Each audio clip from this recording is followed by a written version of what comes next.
This Torah class is brought to you by TorahAnytime.com.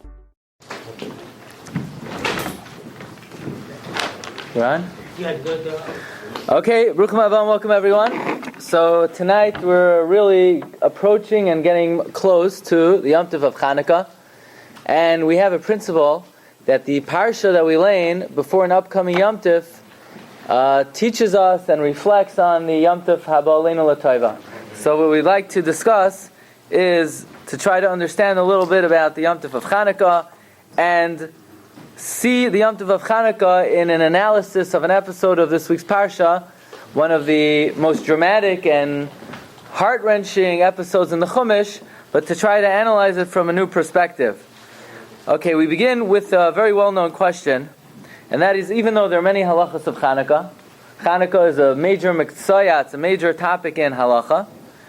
There are a number of blat dedicated to it in Masechta Shabbos and Parak Bamem Alik in the second parak of Shabbos. But nevertheless, unlike Purim, which has an entire Masechta, even though, how much of Masechta Megillah actually talks about Purim? Very little. You have the fourth parak talks about Kedushas Sefer Torah, Kedushas Beis HaKnesses. Very little of Masechta Megillah is actually about Purim itself, but nevertheless, Rabbi Yehuda Anasi, who redacted the Mishnah, dedicated an entire Masechta to Purim. He certainly could have done the same thing to Chanukah, and yet Masechta Chanukah is conspicuously absent from Talmud Bavli, from Mishnah. Why is there no Masechta dedicated to Chanukah? Now, I remember when I was in 7th grade, one week, the Rabbi posed the question, how many times is Chanukah mentioned in the Mishnayos? So I remember that Shabbos, I was going around asking people, where does it say Chanukah? Where does it say Chanukah in the Mishnayos? Remember our Rav, Rabbi Yitzchak Izbi, he told me in Bikurim. Actually, there are a number of places in Mishnah that Chanukah is mentioned, in 6 places. So we have a Mishnah in Masechta Bikurim, in Parak Aleph, Mishnah Vav. The halacha is, from Sukkot until Chanukah, you could bring Bikurim and you could read the Parsha Bikurim. You have a Mishnah in Masechta Rosh Hashanah, Parak Aleph, Mishnah Gimel, that the Mishnah says during 6 months of the year we send out messengers to proclaim when Rosh Chodesh is. And the Mishnah says we send out messengers during Kislev so that people should know when Chanukah is. You have a Mishnah Masechta Tainis that we don't decree a Tainis on the Tzibur on Chanukah. We have a Mishnah Masechta Megillah that we interrupt the regular Kriyas HaTorah for any Yom Tif, including Chanukah. In Masechta Moed Katan, it talks about the Dinei Avelos on Chanukah, and a well-known reference is Masechta Bava Kama, where it says that if somebody lights the menorah in a usually an unauthorized place, but because he wants to be mafarsim, he wants to spread the miracle, he lights the menorah outside, and a camel comes along and knocks over the menorah, the person who lit the menorah is pater, right? Rabbi Yehuda Omer b'ner Chanukah pater. So we have 6 references to Chanukah in the Mishnah, but nevertheless, we do not have a whole Masechta about Chanukah. You could definitely have a whole Masechta. You could have a parak about how to light the menorah. You could have a parak about Hallel and Al Anisim. Maybe you could have a parak about Kriyas HaTorah on Chanukah. And you could definitely have a parak about jelly donuts. Just joking. They forgot that I'm funny, I guess. Okay, but you could definitely have a Masechta on Chanukah. Why not? Well, let's begin the following way. The son of the Gra, Rabbi Avram ben Agra, he wrote a sefer called Medrash Agadas Bereshis, and in his introduction he said, I heard from my tata, the Gra, the Vilna Gaon, that if you look in the back of the Gemaras, you have something called Masechta Ketanos.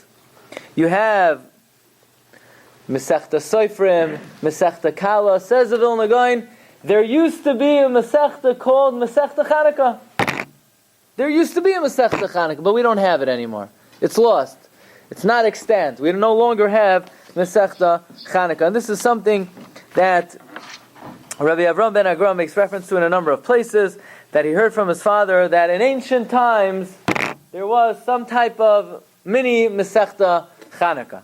Okay, but what we'd like to investigate tonight is perhaps another answer to this question: why is there no major Masechta dedicated to Chanukah? let's talk a little bit about Mechiras Yosef.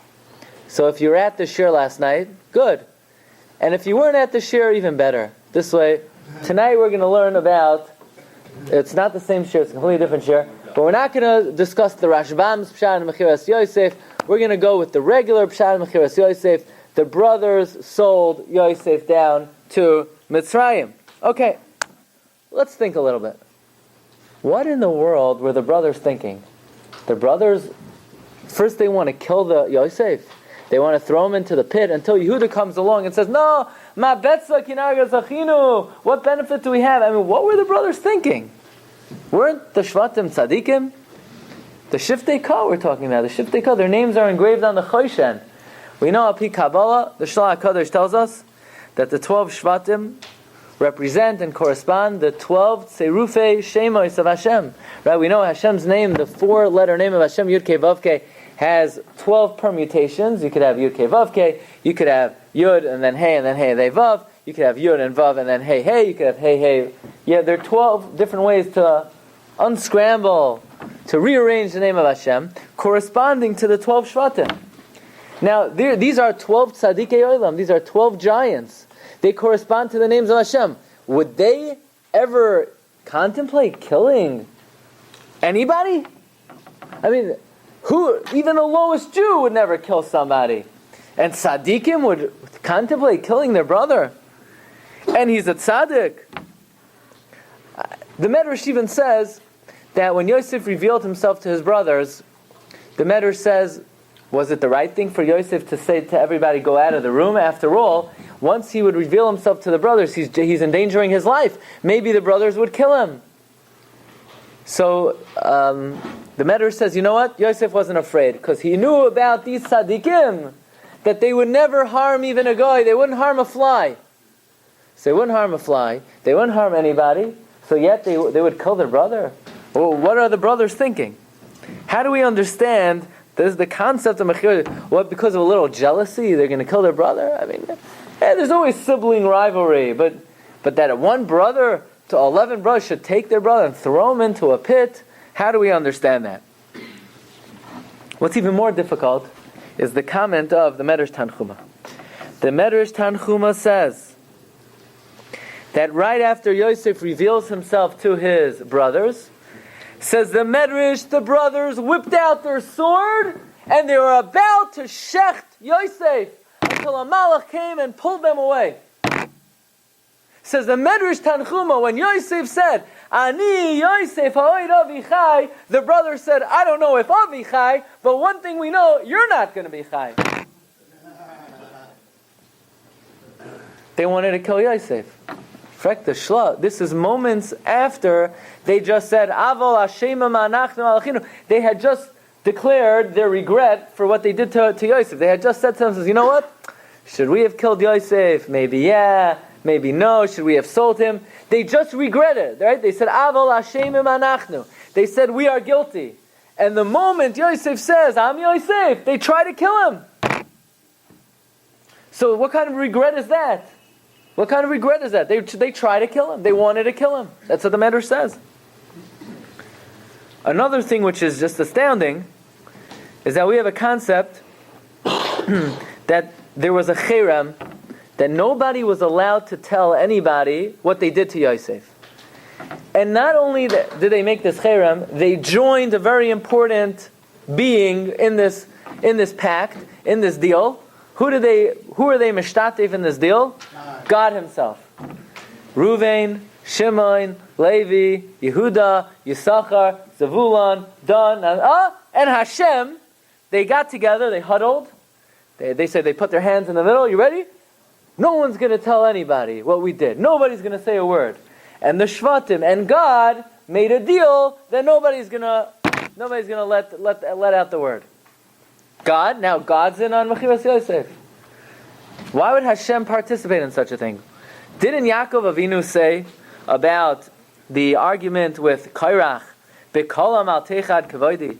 Didn't Yaakov Avinu say about the action of Zimri, B'soidam al tavai nafshi? Yaakov Avinu did not want his name to be mentioned in connection with the Ma'aseh of Zimri. Yaakov Avinu didn't want his name mentioned in connection to Kairach.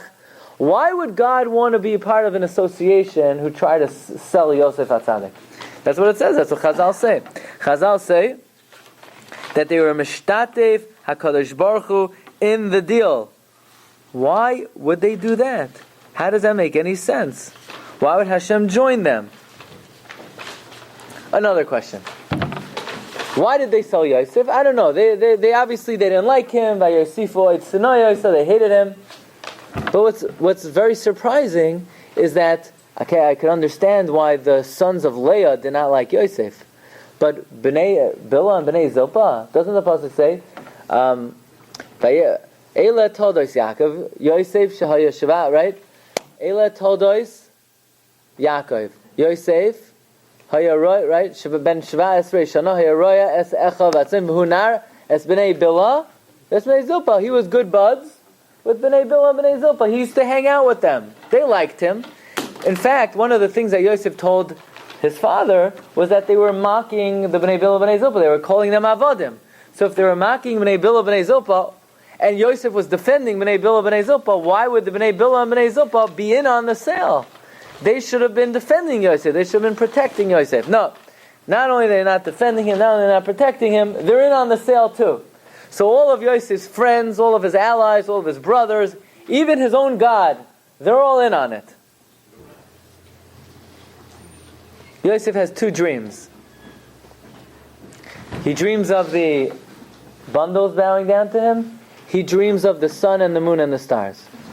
What does he need to have two dreams for? One dream, that should cut it. That should be enough. No, Yosef HaTzadik has to have two dreams. Let's talk about another thing.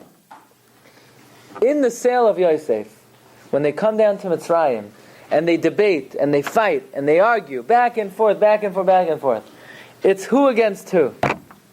Who's dealing with Yosef? Who's the spokesman for the brothers? Primarily Yehuda. Yehuda is the one speaking to Yosef. Why are these the two main characters in the story? Yehuda and Yosef. What happened to the Bechar, Reuven? What happened to Yisachar, the Baal Torah? What happened? No, Yehuda and Yosef. Why dafka Yehuda and Yosef? And possibly the most difficult question of all is the flow of this week's parsha. If you ever cracked open the Chumash and you try to read the parsha, there's basically one story in the parsha, Mechiras Yosef, and smack in the middle of the parsha, it diverts to a completely different topic. It's like, we have to interrupt the regular broadcasted parsha to bring you the following news bulletin. Right? If you look in the Chumash, Parshas Vayeshev, it's one storyline, and in the middle, it just completely veers off track. So, take a look in your Chumash. How are we doing? You're missing the wire. Okay. And so it talks about the sale of Yosef, and Yosef's looking for his brothers, and they hate him and throw him in the pit, and they sell him, and that takes you till Rabbi. Till Rabbi. Till page 208. And all of a sudden, at Rabbi, we have a little story. What does the story say? Yehuda went down, and he met some guy named Chira, and he got married, and he had kids. He had Er and Oinan, and they both died, and he had a daughter-in-law, Tamar, and Tamar posed as a Zaina, and Yehuda lived with her, and she's pregnant, and Yehuda almost has her killed, and at the last second she's saved, and back to Yosef. I mean, I understand if this was a play, so maybe people are falling asleep, so we give like the most provocative thing in the Chumash, smack in the middle of the story, and then, okay, back to the regular story. But this is a Torah Kedosha. The story of Yehuda seems to have absolutely nothing to do with Mechiras Yosef. What is the episode of Yehuda and Tamar doing? It's completely injected. Ram Parak Lamates, Chamishi, the Yosef Hurad Mitzrayma. Back to Yosef. First we have this story. Okay, we quickly film the other, and then back to the first. Why is the story of Yehuda and Tamar smack in the middle of this week's parsha? Comes along the Shelah HaKadosh, and the Shelah HaKadosh really opens for us a new understanding, a new perspective on Mechiras Yosef, in a way that only the Shelah HaKadosh can. An amazing commentary. Let's just speak a little bit about the Shelah HaKadosh. Rabbi Shaya Halevi Horowitz. He lived from 1560 to 1630. His grandfather was Rav Sheftel. Rav Sheftel, it says on his kever, Rav Sheftel did not leave anything over in this world that he never learned. His father was Rabbi Avram. Rabbi Avram wrote the Sefer Emek Bracha. He wrote a famous ethical will called Yesh Noichalen. The Shelah lived in the city of Prague. He was a rabbi in Prague, together with the Kliyakar of Ephraim Lunchitz. When the Kliyakar passes away, the Shelah HaKadosh becomes the Rav and successor of Lunchitz in the year 1619. 1619, the Shelah is yearning for Eretz Yisrael. He's yearning to move to Eretz Yisrael. 1620, his wife passes away, and then he realizes he needs to actualize his dreams, and he decides that he's going to move to Eretz Yisrael in a very short amount of time. He doesn't tell anybody about it. He doesn't tell his children. He only told one or two people about his plans to move to Eretz Yisrael. As a consolation to his children, he figured he'll write a tzava to them. And he's writing the tzava, and he's writing about all the halachas they need to know, and all the musar they need to know, and all the hashkafa they need to know. And he's writing, and one book is finished, and another book is finished, but he has to go. So he finishes it off in Eretz Yisrael. The end of the tzava is 5 books, 5 volumes. The Sefer Shelah HaKadosh, Shnei Luchos Habris, was a ethical will that the Shelah wrote to his children. Okay, he travels through Germany, through Italy, to Syria.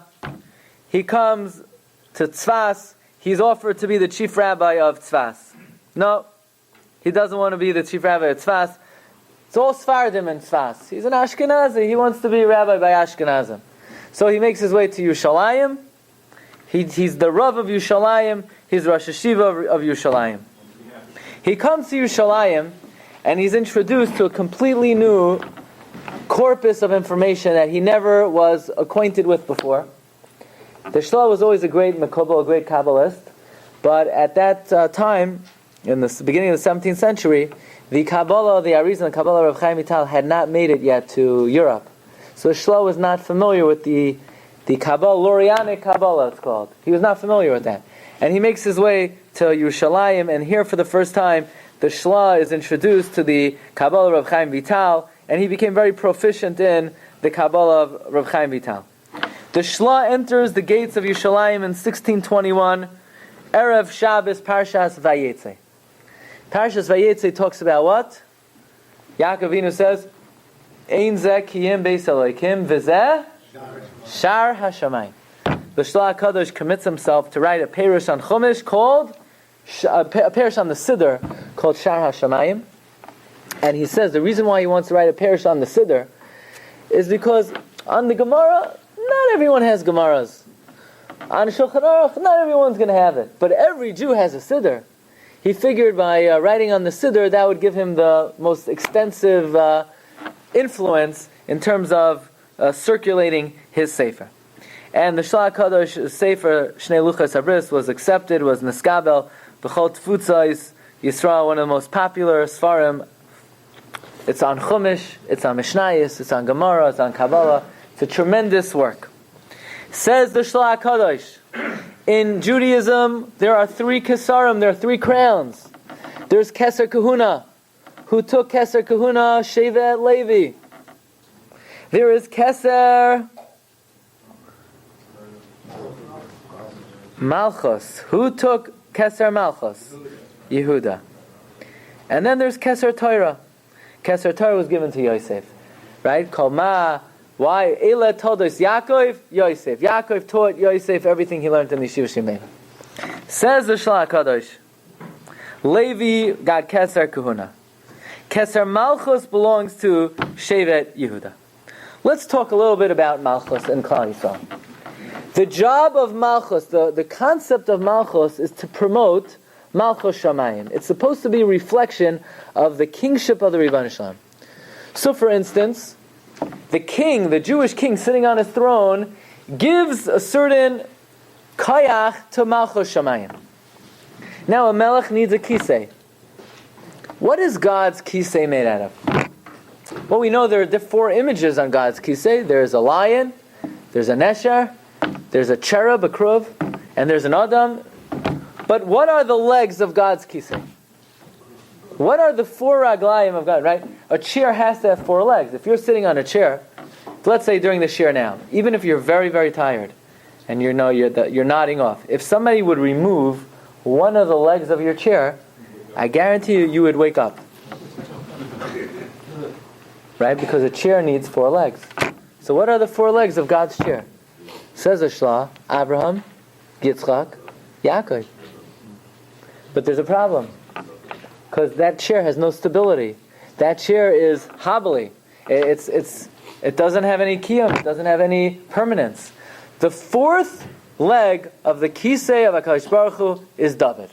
Shevet Yehuda. From Shevet Yehuda comes Malchus.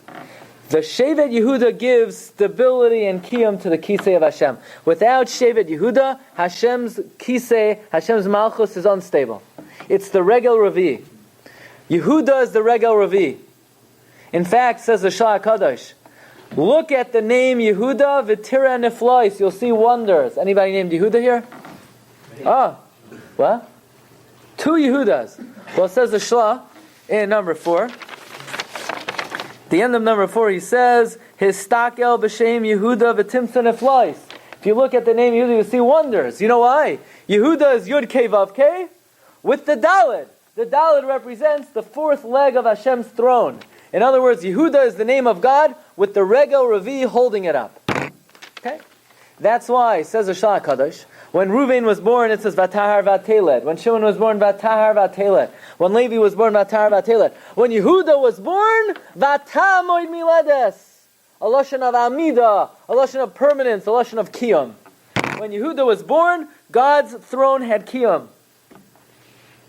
That is why the Gemara tells us in Masechta Sanhedrin, on Daf Kuf Yud, Kol hachoylek al Malchus Beis David, kechoylek al Hashchina.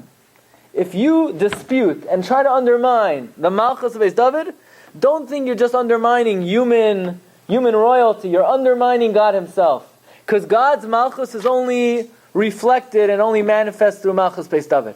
So if you start up with Malchus Beis David, you're starting up with God. And that's why the name Yehuda is the name of God, with the Regel Ravi, with the Daled, which represents the 4th leg. Says the Shelah HaKadosh, even though Yehuda is Malchus, and Yehuda upholds the throne of God, but Yehuda can never come along until somebody paves the way for Yehuda. You need Yesod. You need foundation. Even a melech that has a palace, his palace is built on a foundation. The foundation is not the Malchus. The foundation allows the Malchus to be built. So too, before Yehuda ever comes along and takes control of Malchus Yisrael, you always need a foundation. And who's the foundation? Yosef. Yosef, throughout history, is always a foundation. Who is the first true king of Klal Yisrael? David HaMelech. But before David HaMelech, you had Shaul. Why do you have Shaul? Because David is from Shevet Yehuda. But before Shevet Yehuda takes Malchus, you need someone to come along and create a nation. The foundation of Malchus, Ein Melech B'loi Am. You can't be a king without a nation. So first you have somebody come, unite the people, strengthen the people, conglomerate the people, and then Yehuda comes and exerts Malchus. Whose midah is the midah of Yesod? Whose midah is able to form a nation? Who's able to conglomerate and gather the people? That's the midah of Yosef.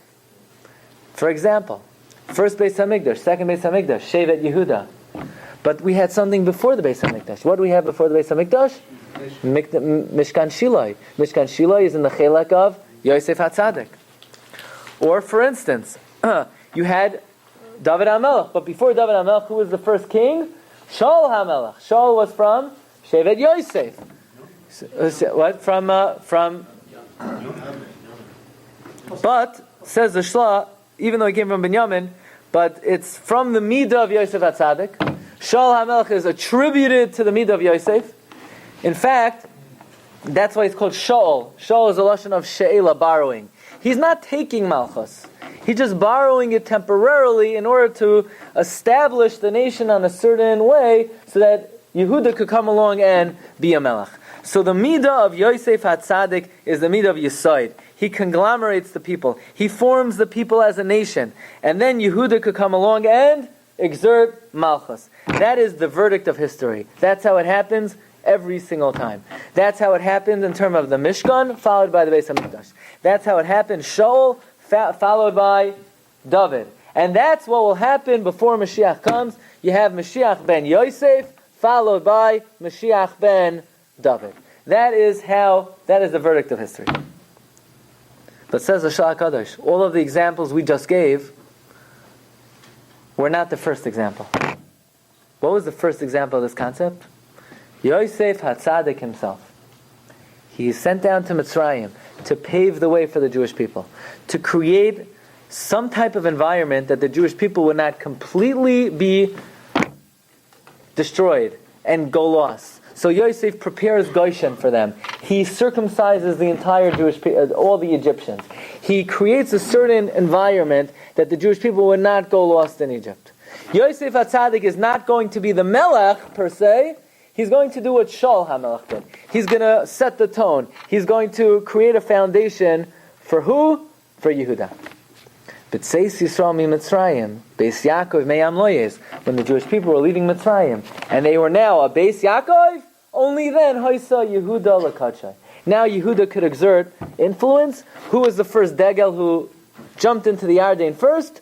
Jumped into Yamsa first? Nachshon ben Aminadab. Who was the first Degel to travel? Yehuda. But only after Yosef HaTzadik established himself as the Yesod of Am Yisrael. But says the Shelah HaKadosh, the brothers didn't realize what Yosef was doing.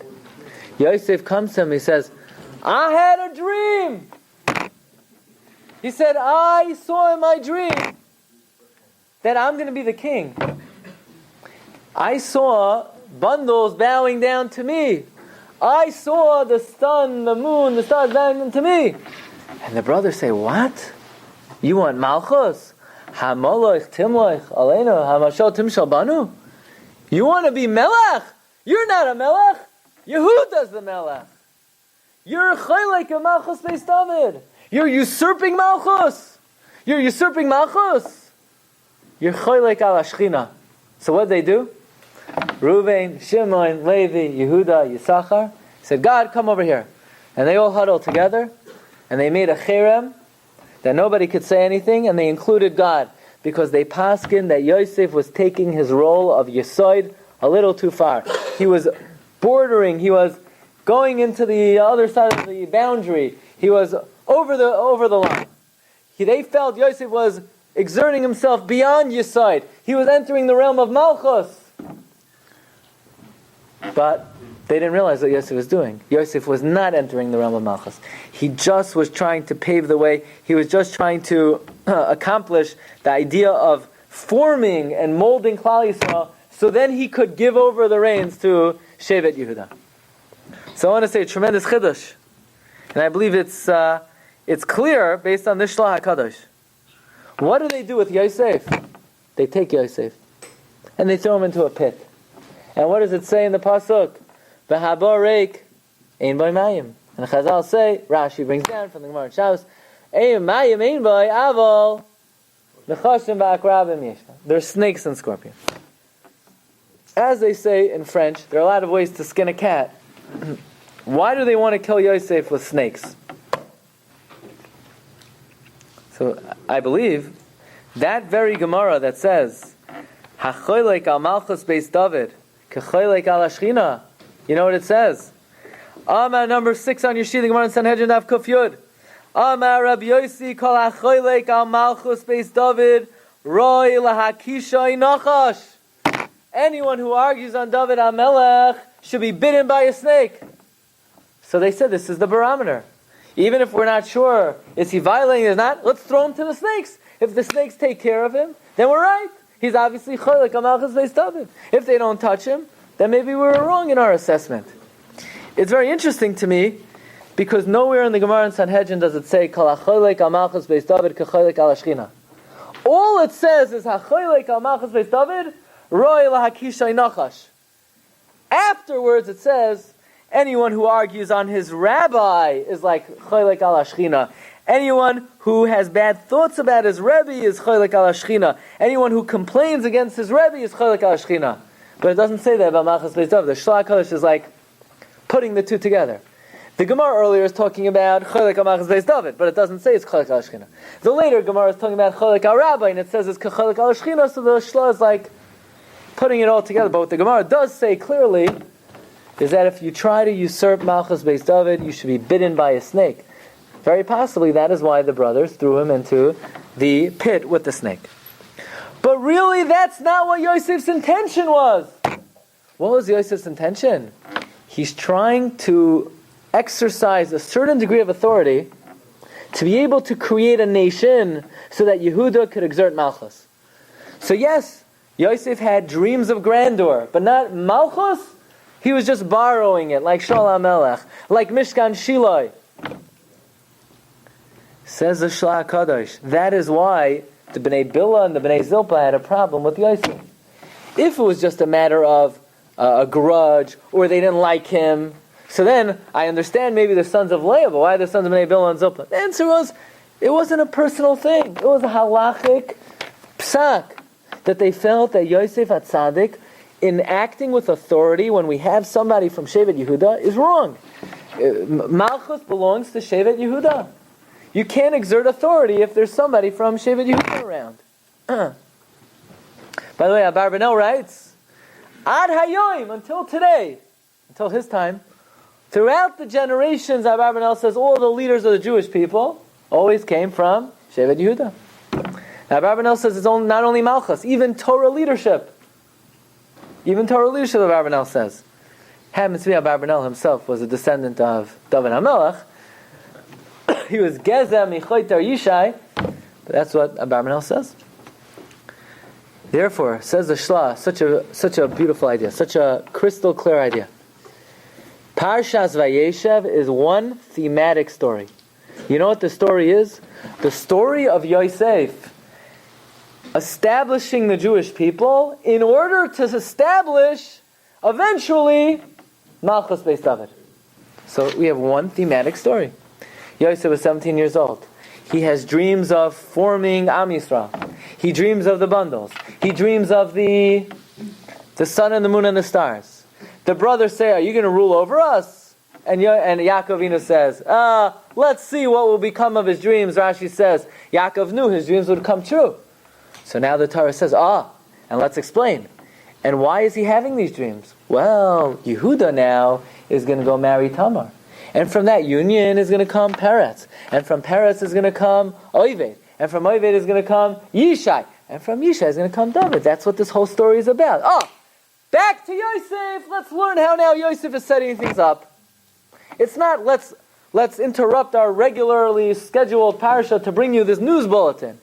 This news bulletin is we're explaining what the whole purpose of the story is. The whole purpose of Mechiras Yosef is to ultimately establish Malchus Beis David. It's not a digression. It's not a tangent. That is the theme of Parshas Vayeshev. Revi to Chamishi is the whole point of the parsha. Says the Shelah HaKadosh, the brothers did not dislike Yosef. This was a matter of halacha. They held he was usurping Malucha b'chal kol hachoylek al Malchus Beis David kechoylek al hashchina. That's why they were mishtatev the Rebbeinu Shalom with them. Says the Shelah HaKadosh, Ga'oinos. Now the brothers think to themselves, you know what? Who says we were right? Maybe Yosef never really had dreams of grandeur. Maybe he really didn't want to be the king. Maybe we were premature with our assessment. Maybe we shouldn't have sold him. Nah, everybody wants to be the king. But Yosef didn't really think he was going to be the king. But when Yosef reveals himself, Ani Yosef, you see me in my crown? You see me in my big day Malchus? You see me as Melech? They said, Oy vey, we were right all along. We have to kill him now. We must kill him. In the beginning, they were masupik if they should kill him or not. They thought, does he really want to be the king? But the moment says, Yosef ani Moshe b'chol eretz Mitzrayim, you're vadei chayiv misa. Yosef says, come here, Geshala, let me explain to you what's going on here. I'm not trying to be the melech, I'm trying to be the Yesod, I'm trying to be the Shevil, I'm trying to establish Klal Yisrael as an Am, so that you, Yehuda, you could take over. So that B'tzeis Yisrael mi Mitzrayim Beis Yaakov hoisa Yehuda l'kadshai. But I don't really want to be a melech permanently. That is why, says the Shelah, the moment Yosef revealed himself, the brothers wanted to kill him.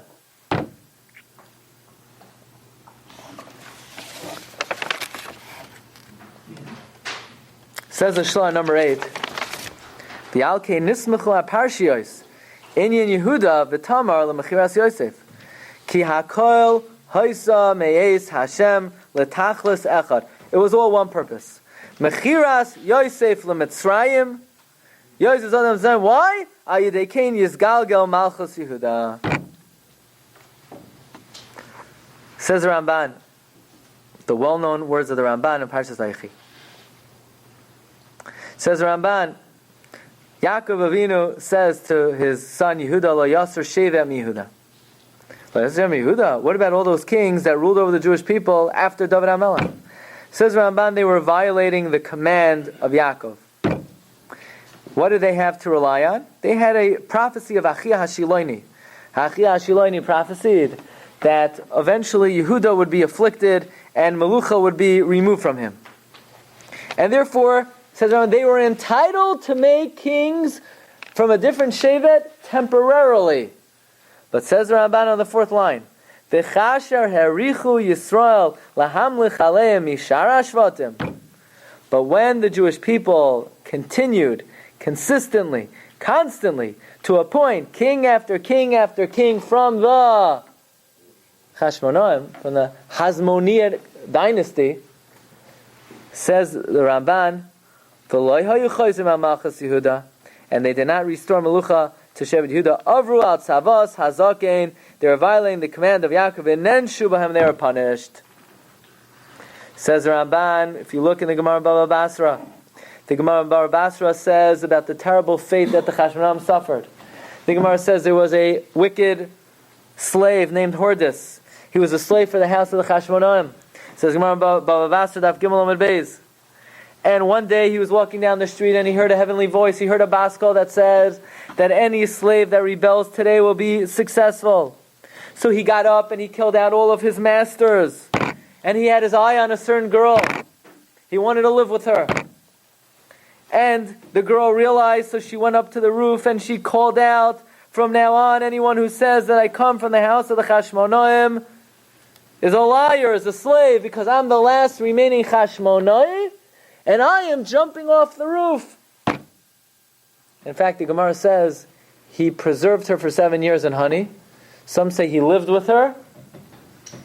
And some say just he wanted to claim that he married into Melucha.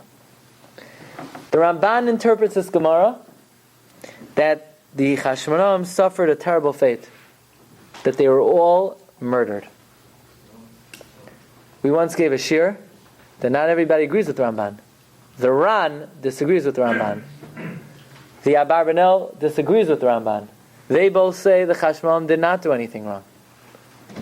The Gemara says they were punished, that they were all killed out.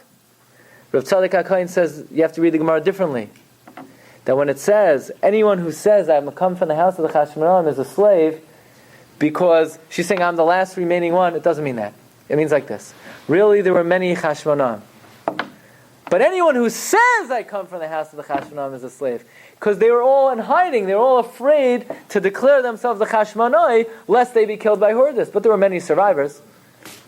But the Ramban disagrees. The Ramban says they were all wiped out. Why were they all wiped out? Because they overstepped their privilege. A Kohen has Keser Kahuna and not Keser Malchus.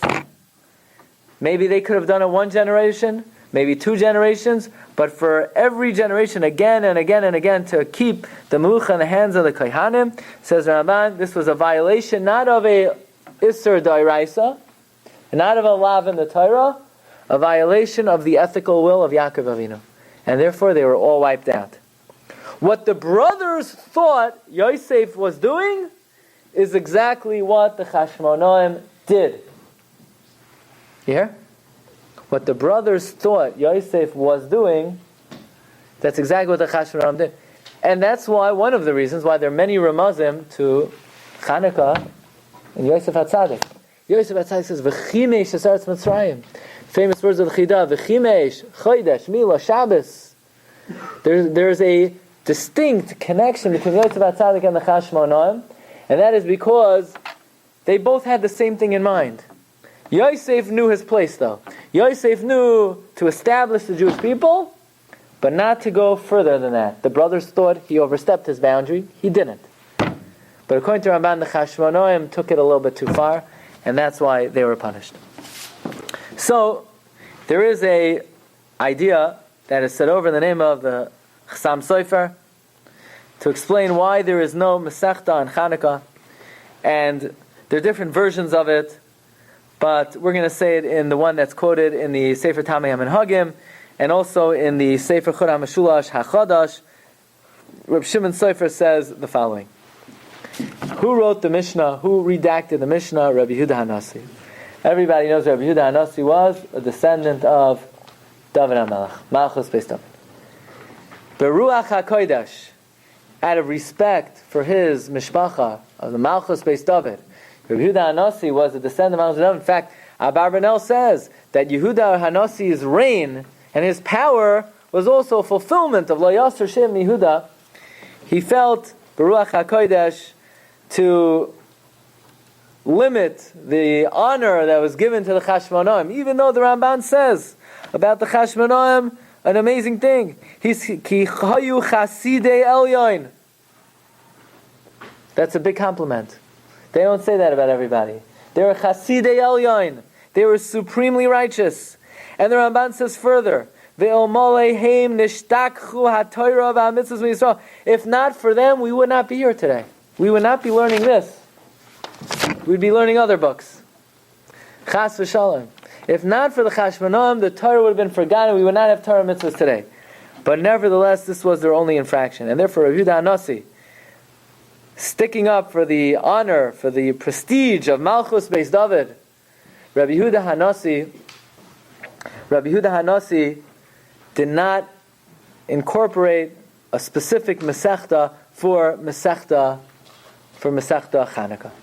And that is because, being a scion of Malchus Beis David, he felt Baruch HaKodesh to limit the prestige of the Chashmonaim, who according to the Ramban had this slight infraction. But you could say ultimately the Chashmonaim have a tikkun. And that is because Yosef HaTzadik, when he meets the brothers, he says the following. He says, Vayishlacheni Elokim lefnechem lasum lachem she'eris ba'aretz ulahacha yos lachem lefleita l'tatayva. Lefleita gedayla. Hashem sent me here to be a she'eris for you and to give you life, to bring you great refuge. Frek the Shelah HaKadosh, this pasuk is a stira minei obey. First Yosef says that Hashem sent me here to be for you she'eris. You know what she'eris is? You ever go to a Rebbe?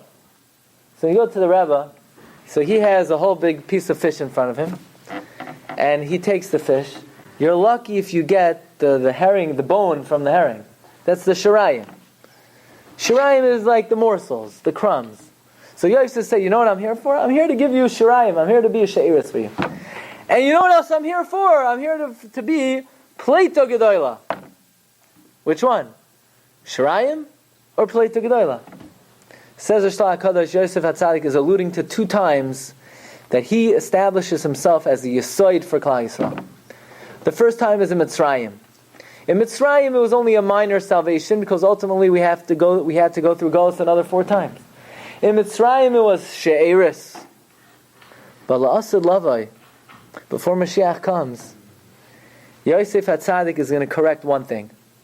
Says the Shelah HaKadosh, after David HaMelech was the king, Malchus broke away from David HaMelech, Yeravam ben Nevat, from Shevet Yosef. So that needs to be corrected. So that is why before Mashiach comes, you have a concept of Mashiach ben Yosef. Mashiach ben Yosef dies in battle. He's Moiser Nefesh Lagamri. He has no kavod out of it at all. No malchus, no authority, no prestige. And he, with complete self-sacrifice, allows and forms Klal Yisrael for Mashiach ben David. Gentlemen, for Mashiach ben David. So says the Shelah HaKadosh. First Yosef HaTzadik says, L'sheiris. No, for Sheiris. And then that's talking about Mitzrayim. But then La'asad Lavad, Mashiach ben Yosef will be Pleita Gedoyla for Mashiach ben David. That's how Shelah HaKadosh reads the pasuk. We know the Yom Tov of Chanukah, according to the Rabbi Bachai writes in the Kala Kemach, that Chanukah is a lashon of inauguration. And what is it an inauguration of? It's an inauguration of the Chanukah of the third Beis Hamikdash, Sheyibana b'mher v'yameinu. That somehow the miracle of Chanukah is the beginning, is the seeds of the miracles of the time to come. The Gemara says about the miracle of Chanukah that it's loinitain li kasev, that Esther is soif kol anisim, Esther is the last of the miracles. And the Gemara asks, what about Chanukah? No, we're not talking about Chanukah. Sasema says because Chanukah is from a different era in history. Chanukah is the beginning of the Achros Hayomim. All the miracles that happened until then, that was the first era of history. Chanukah is the beginning of the Achros Hayomim. So even though the Chashmonaim have this slight infraction, that they took Melucha for themselves, but they did give us the Yom Tov of Chanukah, which will ultimately usher in Malchus Beis David, Sheyibana b'mhera v'yameinu.